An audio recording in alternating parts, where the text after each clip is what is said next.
Ayun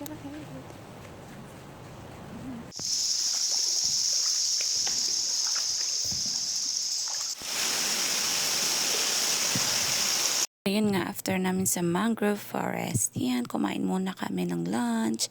And inantay namin yung bangka. So dito, sasakay ng bangka papunta sa mismong underground river. So medyo kalmado pa nga po yung dagat dito. Pero later, di na natin alam, moody si weather and pati na ang ocean.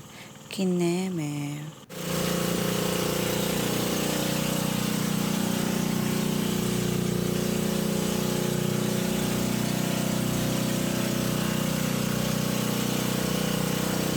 And yan, nakarating na nga po tayo. Detach, yan.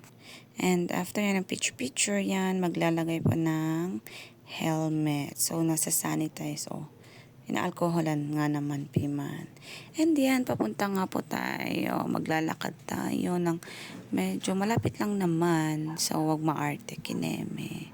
And yan, nandito na po tayo. And ibibigay na nila yung Ojo Kineme Detach. And yan yung bangka na sasakyan natin. So, malapit ng umulan. So, kailangang bilisan. Ganun. So, ready na. Follow the instructions. Huwag tanga. Charis lang.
sa likod.